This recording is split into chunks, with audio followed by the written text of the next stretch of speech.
نوم مې نور محمد فیضي د کابل ولایت د روښانزړو مسلکي انسټیټیوټ آمر یم. په لومړي قدم کې راځم د کابل ولایت د روښانزړو مسلکي انسټیټیوټ په مختصر ډول تاسو ته معرفي کوم. په 1401 هجري لمریز کال کې چې تیر کال سره برابر دی د تعلیمات تخنیکي او مسلکي زده کړو د ادارې له طرفه د انسټیټیوټ کچې ته ارتقا وکړه چې له دې نه مخکې هم د لیسې کچې ته ارتقا په 1415 هجري لمریز کال کې کړې وه چې په هغه وخت کې د تعلیمات تخنیکي او مسلکي معینیت تر چتر لاندې فعالیت درلوده. تیر کال یې د انسټیټیوټ کچې ته چې کله ارتقا وکړه دوې رشتې ورته منظورې شوي دي چې د رشتې یوه د اداره او منیجمنټ رشته ده او بله هم د فقه او عقیدې رشته ده. دا رشتې چې دي د انسټیټیوټ په کچه کې ورته منظورې شوي دي چې په سږ کال کې موږ د شاګردانو جذب هم لرو او د لیسې په دوره کې د موږ انسټیټیوټ چې دی د کابل د روښانزړو مسلکي انسټیټیوټ 3 ډپارټمنټه لري چې یو ډپارټمنټ یې د تعلیمات عمومي دی. د تعلیمات عمومي ډپارټمنټ یې که څرنګه چې په نورو مکاتبو کې تدریس کې په همغه شکل د موږ شاګردان هم تدریس کوي یا زده کړې ورکول کېږي. او بل د تعلیمات اسلامي ډپارټمنټ د تعلیمات اسلامي په ډپارټمنټ کې د قرآن عظیم الشان د حفظ ترڅنګ نور اسلامي او دینی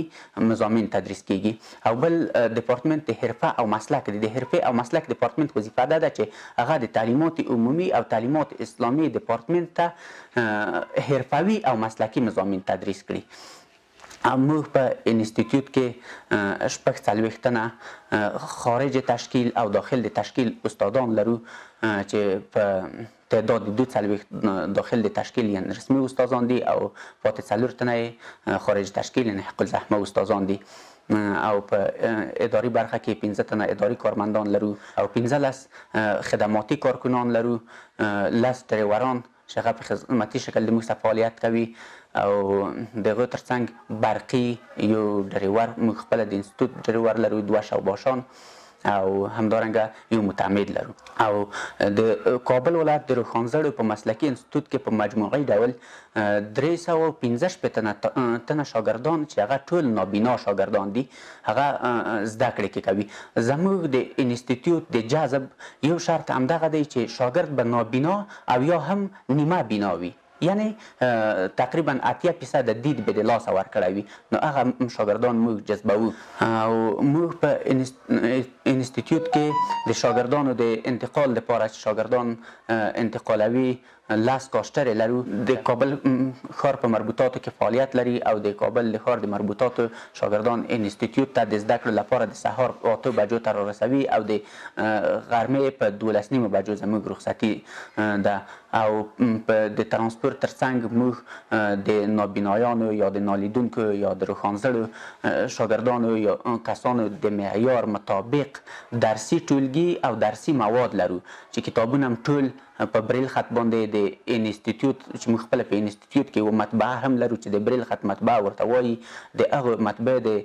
طرفه شاګردانو ته کتابونه تهیه کیږي او د نابینایانو یا نالیدونکو په معیار منظم درسي چاپریال او درسي ټولګي لرو چې د درسي ټولګیو تعداد هم 14 ټولګي دي چې په الحال موږ 14 فعال ټولګي لرو. او منظم کمپیوټر لب چې کمپیوټرونه هم ټول د نابینایانو یا نالیدونکو په معیار سره برابر شوي دي او برابر کړي دي. یوه برنامه ده چې هغه جاز برنامه ورته ویل کېږي. هغه برنامه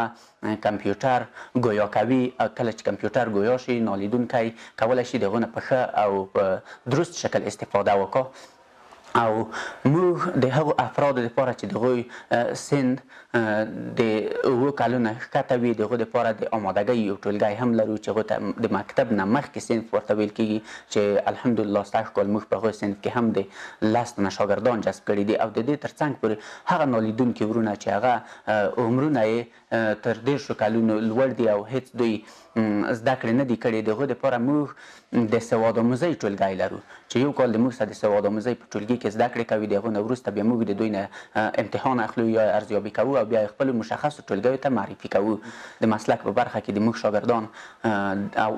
په لومړۍ برخه کې کمپیوټر زده کړې کوي چې مسلکي زده کړې دي. او د دې ترڅنګ پورې بورس پاپي ده، یعنی د بورس اوبدل د بورسونو اوبدل چې د هغو نمونې هم دلته موږ سره شتون لري او یو صنف ورته منظم کړی دی چې د مسلک مسلکي استادانو د طرفه دوی ته بورس بافي ورښودل کیږي او دوی په دغه کارونو باندې د نورو درسونو ترڅنګ پورې مصروف وي او همدارنګه چوکي بافي ده او جاکټ بافي د موږ په مسلکي کارونو کې د شاګردانو لپاره لرو او هم د همدو زده کړې ورکوو.